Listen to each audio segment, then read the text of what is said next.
Hi guys, welcome back to my channel. Thank you so much for clicking on this video. As you can tell from the title, today we're going to be talking about the Love and Marriage Huntsville reunion, part 1 and part 2. Let's go. Before we get started, let's go ahead and get the disclaimer out there. All commentary in this video is in my very own opinion. This video is strictly for entertainment purposes only. So yes, how are you guys doing? I hope everyone is doing well. Thank you so much for being here. I want to start off by saying, if you are returning to this channel, can I please get you to click that subscribe button? I'm on the road to 1,000 subscribers, and I really need your help on meeting that goal. If you are not returning and this is your very first time being here, welcome. Let's get straight into this reunion, honey. We're gonna do part 1 and 2.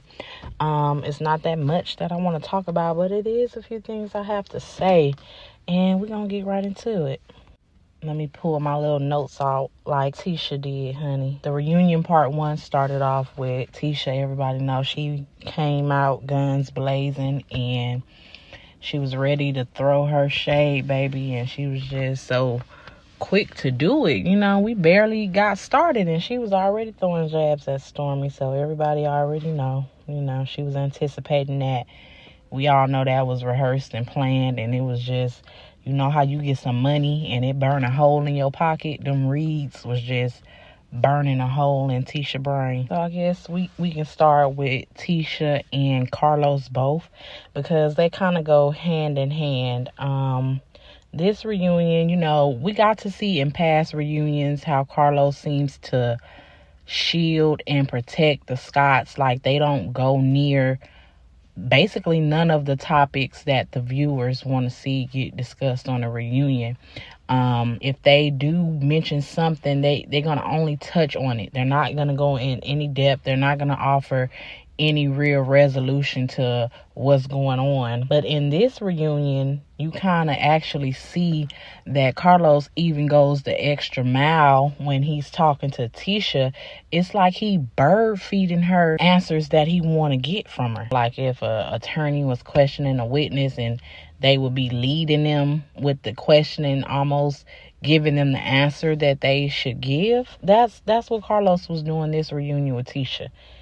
He was leading her into the answers and just basically allowing her to gloss over situations, because when he asked them, were they good business people, she went right into the Espo. Tisha, why did you assume that he was talking about the Black Espo? He could have been talking about that mishap with Canvas Beauty. He could have been talking about in the sense of the construction business that you and your husband own and the lawsuits that you all were facing. Went straight to that because she felt like that was the one that she could best explain away and get through quickly. And she right off, oh yes, I believe, you know, that was our first one.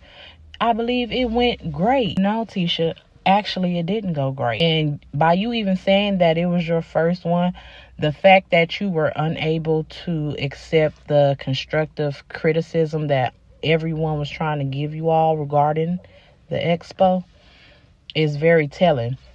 And it's even a way you could have did that. If you don't want any help, that is your project. You know, that's your business venture that you was getting into, but you wanted help in the aspect of you wanted these people to donate their time. You didn't even want to pay these people. So you didn't mind them helping when they were doing something for you. But now that they're trying to sit there and give you feedback on how you guys can improve, you don't want to hear nothing for them. It's like, oh, give us your time, give us your money, and shut up. She didn't want to hear anything. And when she said, oh, I don't want any feedback, when they all met up, she said it with an attitude. Why you got so much animosity built up, Tisha? You said it was your first one. People are giving you grace. Y'all were already moving shady. You know, when Chris Fletcher and when Nell was speaking to Mel, and they said, you know, they kind of moving a little funny. They don't want nobody to know that they got some sponsorships, and they don't want anybody to know the amount of money that, you know, they got. That's some shady stuff. One thing was very evident in, you know, this reunion, part 1 and part 2, is that the Scotts were given a lot of time. You know, they were butting in on everybody's situation. He seems to like the Scott more than anyone else. And it's because they sit up here and they have been on this show and they have no problem with spewing lies about people. They have no problem with even spewing lies about themselves, living in a fantasy world.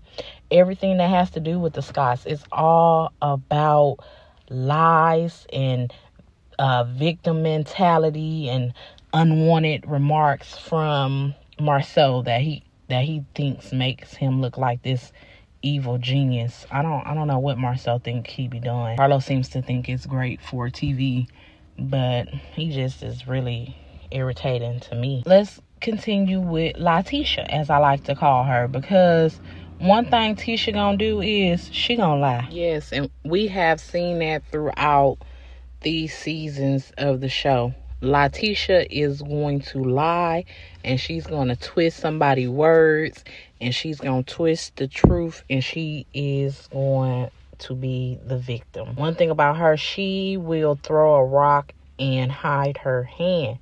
She twisted Mel's words. She twisted Kiki's words. She's done this to multiple people, And then I want to point out to y'all when Kiki did come out and Letitia was going hard at Kiki. I mean, you were calling this lady a drug addict. You were saying she was back on drugs like you knew it to be a fact. You were calling her a liar and everything else. But the moment Kiki called Tisha's head big, she said something like, oh, you would think you got that big old head, but you ain't got nothing in it, And she was calling her dumb and stuff. What Letitia do?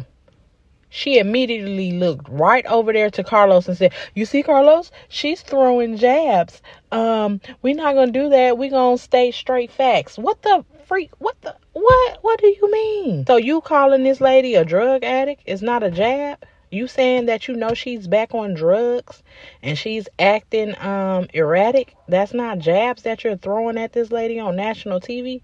But because she said you got a big head, you whining and crying to Carlos? Where they do that at? Letitia is the forever victim. And, she always says somebody hating. The fans are hating.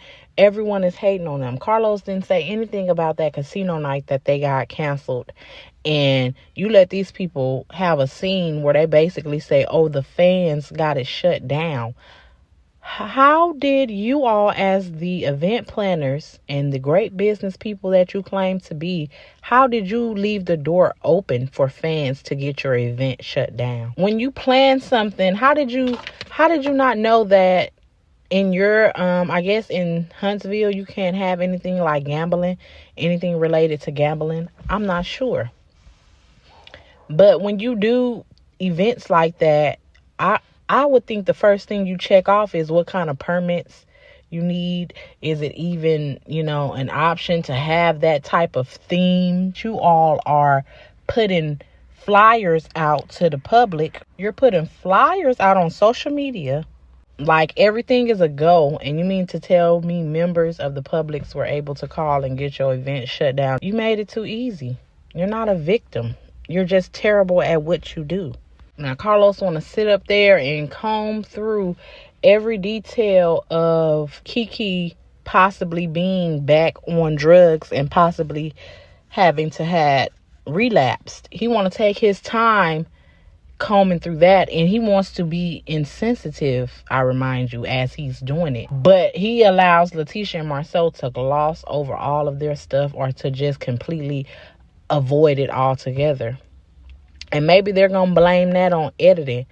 But you think we want to see Miss Betty come up here with a beef sheet and made up in her head to go after Mel? But you don't think we want to hear about the main cast members and their events that they're throwing and things that's going on in their real life? Even with Stormy, when Letitia did point out that, oh, Stormy don't pay no bills, he was allowed to give her very generic PR answer and just move on. No one gets the tough questions but Mel. People constantly come at and attack and make up beef with her, and she sits there, she answer it, she gives you clarification. Tisha sit up there and made up the whole thing about Kiki paying for her husband to go on a date. You see how quickly she twisted that to make it seem like Kiki was complicit in allowing her husband to step out of their marriage.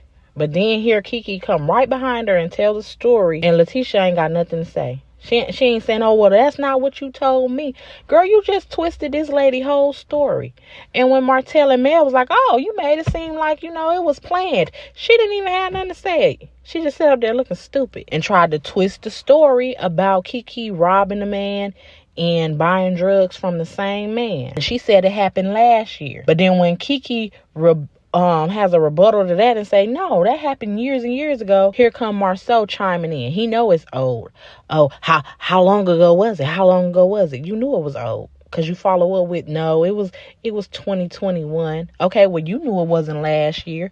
So why weren't you correcting your wife? If you know the timeline so good, why didn't you correct your wife while she's sitting up here trying to make it seem like something that it's not? The Scotts are ridiculous, and Carlos really does not need to host.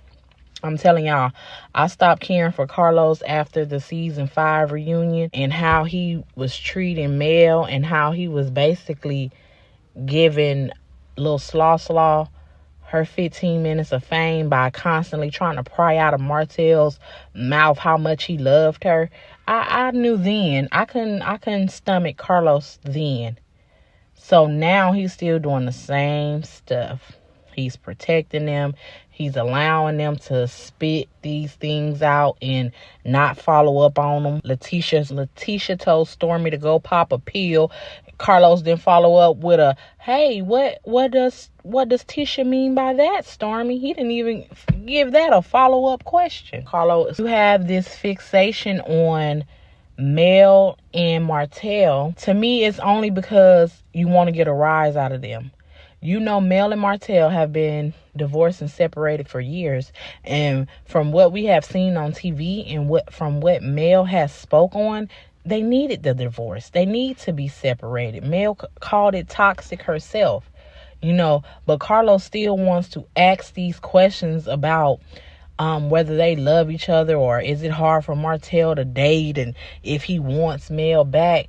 It's like you are almost playing with fire in a sense, because Martell and Mel are on two separate pages when it comes to the life they had together. Look how Martell reacted when Mel said it was toxic in their household. Oh, no, it wasn't. And that's his story on everything when it comes to their home life. He living in Lulu land. I don't know where he living, but Martell is telling a completely different story than from what Mel is saying. And if I'm going to believe anyone, I'm inclined to believe Mel. So the fact that Carlos is sitting up there asking these inappropriate questions to these people that he know is just going to spark an argument, because that's what he's fishing for. He wants to spark something between them two. He's missing out on the opportunity to ask great questions. It's like Carlos wants to keep this Mel and Martell drama on pause so we can constantly keep coming back to it.